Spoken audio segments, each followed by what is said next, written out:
दोस्तों अज मैं तुहानू एक ऐसे घरेलू रामबाण जड़ी बूटी औषधि के बारे दसांगा जिस दे प्रयोग के नाल तुहाडे शरीर के पैरों के तलविਆਂ तो लैके सिर की चोटी तक के बहुत सारे रोगों का इलाज होएगा। तो वो आयुर्वेदिक घरेलू रामबाण औषधि है दोस्तों अश्वगंधा।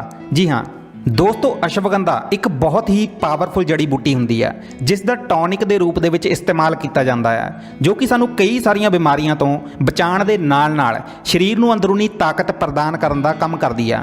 तो इसका साडे शरीर नू सही फायदा मिलने के लिए इसनू खाण का सही समा ते सही तरीके नाल खाण का पता होना बहुत जरूरी है। तो दोस्तों अज असीं तुहानूं दस्सांगे कि अश्वगंधा आखिर की चीज़ आ ते इसनूं कदों खाना चाहिए है, किद्दां खाना चाहिए है ते किन्ना इस्तेमाल करना चाहिए है। इस दे नाल ही असीं तुहानूं दस्सांगे कि इस दे की फायदे हुंदे आ ते की नुकसान हुंदे आ, इसदा इस्तेमाल किसनूं करना चाहिए है ते किसनूं नहीं करना चाहिए। ते नाल ही तुहानूं दस्सांगे कि इसनूं इस्तेमाल करते समय किन्हां-किन्हां गल्लां दा ख्याल रखना जरूरी है। तो चलो दोस्तों हुण गल करदे हां कि अश्वगंधा की चीज़ आ।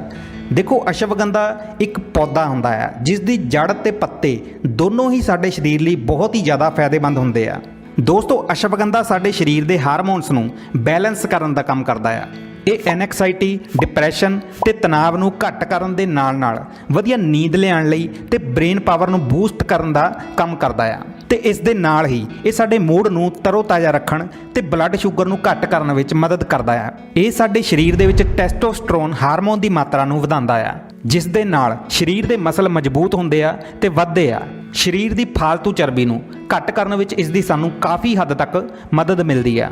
इस तो इलावा ये मर्दां ते औरतां दी सैक्शुअल हैल्थ नूं इंप्रूव करन दे लई ते इम्यूनिटी पावर नूं वधाउण दे लई ते कैंसर वर्गियां बीमारियां तो बचाउण विच बहुत मदद करदा है। देखो सवाल ये हुंदा है कि अश्वगंधा दे विच इहो जिहा की आ जो साडे शरीर नूं इन्ने सारे फायदे पहुंचाउंदा है। दरअसल विच अश्वगंधा एक पौधे दे रूप दे विच हुंदा है जिस दी जड़ नूं सुका के इसदा पाउडर ते कैप्सूल दे रूप दे विच इस्तेमाल किया जाता है। दोस्तों वैसे तो अश्वगंधा दे विच कई सारे मिनरल्स ते एंटीऑक्सीडेंट मौजूद होंदे आ, पर इसकी सब तो वड्डी खास गल ये हुंदी आ कि ये एक अडैप्टोजिन की लिस्ट विच आंदा है ते अडैप्टोजिन उसनूं कहंदे आ जो सानूं टेंशन ते तनाव की वजह दे नाल होण वाले शरीर विच आए असंतुलन नूं दोबारा संतुलित करन दा काम करदा है। दोस्तों स्ट्रैस ते तनाव दा होना लगभग सारी बीमारियां दी जड़ हुंदी आ, जिमें कि स्किन नाल जुड़ी कोई समस्या ਜਾਂ कोई बालों की कमजोरी ਜਾਂ मानसिक ते शरीरिक कमजोरी, सैक्शुअल प्रॉब्लम, रात ਨੂੰ जल्दी नींद ना आना ਤੇ ਹੋਰ ਵੀ ਕਈ ਤਰ੍ਹਾਂ ਦੀਆਂ ਬਿਮਾਰੀਆਂ ਨੂੰ ਬਹੁਤ ਹੀ ਭਿਆਨਕ ਬਣਾਉਣ ਦੇ ਲਈ ਟੈਨਸ਼ਨ ਤੇ ਤਣਾਅ ਦਾ ਬਹੁਤ ਹੀ ਵੱਡਾ ਹੱਥ ਹੁੰਦਾ ਹੈ। ਤੇ ਅਸ਼ਵਗੰਧਾ ਬਹੁਤ ਹੀ ਜ਼ਬਰਦਸਤ ਤੇ ਬਿਹਤਰ ਤਰੀਕੇ ਦੇ ਨਾਲ ਸਟ੍ਰੈਸ ਤੇ ਤਣਾਅ ਨੂੰ ਕੰਟਰੋਲ ਕਰਨ ਵਿੱਚ ਮਦਦ ਕਰਦਾ ਹੈ, जिस नाल उलझिया होया दिमाग शांत होंदा है ते शरीर अपने आप दे विच बैलेंस होने लग जाता है। देखो यही वजह होंदी है कि अश्वगंधा नूं साडे शरीर दे लई इन्ना ज़्यादा फायदेमंद मन्निया जाता है। देखो हुण गल करते हैं कि असीं अश्वगंधा नूं पाउडर के रूप दे विच खा सकते हैं जां फिर कैप्सूल के रूप दे विच। देखो इसनूं दोनों के रूप दे विच असीं इस्तेमाल कर सकते हैं, पर मैं तुहानूं दस देवां कि पाउडर के रूप दे विच इसदा इस्तेमाल करना ज़्यादा बैटर होंदा है, क्योंकि अश्वगंधा नूं बहुत ही जल्दी पाउडर की फॉर्म दे विच बदल दिता जाता है, जबकि कैप्सूल की फॉर्म दे विच बनाउण दे लई अश्वगंधा नूं कई तरह के प्रोसैस विचों गुजरना पैंदा है। इसलिए कैप्सूल के मुकाबले पाउडर ज़्यादा नैचुरल फॉर्म दे विच मौजूद होंदा है। हालांकि कंपनी वालियां दे दिल विच जे कोई खोट आ तां इह दोनां विच भी मिलावट कर सकते हैं।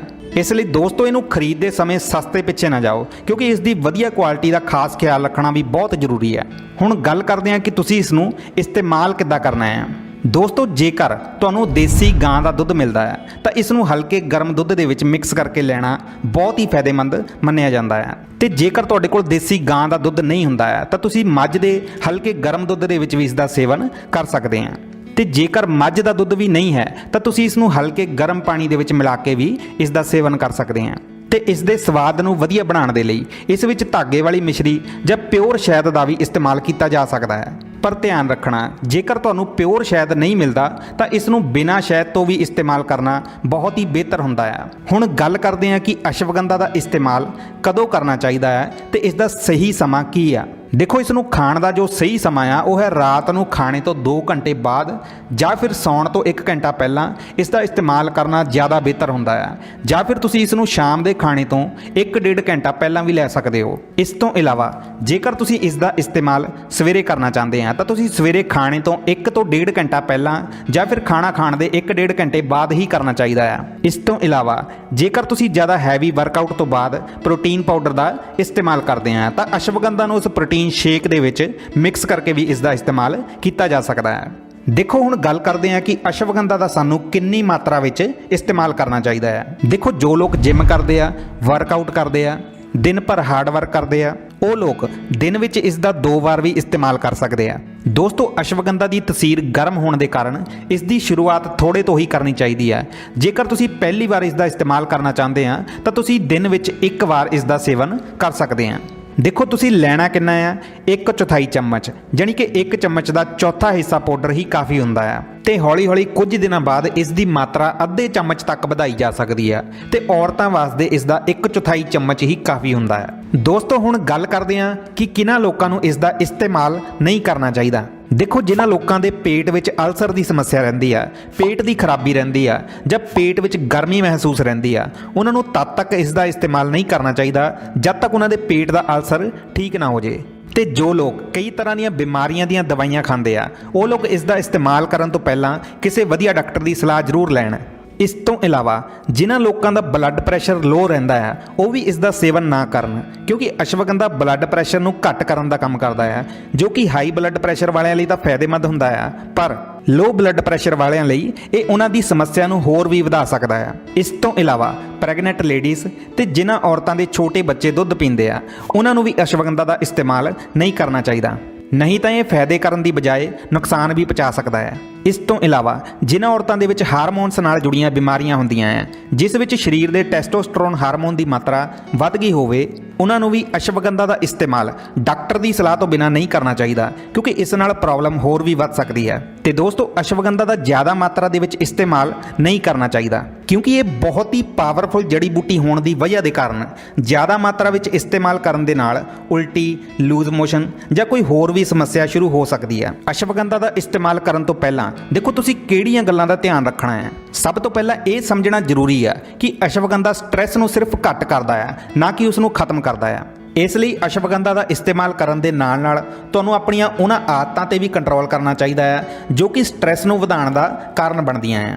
ਮੈਂ ਤੁਹਾਨੂੰ ਦੱਸ ਦਵਾਂ ਕਿ ਅਸ਼ਵਗੰਧਾ ਦੀ ਤਸੀਰ ਗਰਮ ਤੇ ਖੁਸ਼ਕ ਹੁੰਦੀ ਹੈ, ਇਸ ਲਈ ਜੇ ਤੁਸੀਂ ਇਸ ਦਾ ਇਸਤੇਮਾਲ ਕਰਦੇ ਆ ਤਾਂ ਤੁਸੀਂ ਆਪਣੇ ਪੂਰੇ ਦਿਨ ਵਿੱਚ ਖਾਏ ਜਾਣ ਵਾਲੇ ਖਾਣੇ ਦੇ ਵਿੱਚ ਜ਼ਿਆਦਾ ਰਸ ਵਾਲੇ ਫਲ ਤੇ ਸਲਾਦ ਨੂੰ ਜ਼ਰੂਰ ਸ਼ਾਮਿਲ ਕਰੋ ਤੇ ਨਾਲ ਹੀ ਸਹੀ ਮਾਤਰਾ ਦੇ ਵਿੱਚ ਪਾਣੀ ਪੀਣ ਦਾ ਸਹੀ ਖਿਆਲ ਰੱਖਣਾ ਬਹੁਤ ਜ਼ਰੂਰੀ ਆ। ਤਾਂ ਦੋਸਤੋ ਤੁਸੀਂ ਇਸ ਘਰੇਲੂ ਰਾਮਬਾਣ ਔਸ਼ਧੀ ਦਾ ਪ੍ਰਯੋਗ ਕਰਕੇ ਕਈ ਸਾਰੇ ਰੋਗਾਂ ਤੋਂ ਛੁਟਕਾਰਾ ਪਾ ਸਕਦੇ ਆ ਤੇ ਕਈ ਸਾਰੇ ਹੋਣ ਵਾਲੇ ਰੋਗਾਂ ਤੋਂ ਬਚ ਸਕਦੇ ਆ। ਤਾਂ ਦੋਸਤੋ ਅੱਜ ਦੇ ਲਈ ਇੰਨਾ ਹੀ। ਉਮੀਦ ਹੈ ਕਿ ਤੁਹਾਨੂੰ ਇਹ ਜਾਣਕਾਰੀ ਵਧੀਆ ਲੱਗੀ ਹੋਵੇਗੀ। ਤੁਸੀਂ ਹਮੇਸ਼ਾ ਫਿੱਟ ਰਹੋ, ਤੰਦਰੁਸਤ ਰਹੋ, ਇਹੀ ਅਸੀਂ ਚਾਹੁੰਦੇ ਹਾਂ।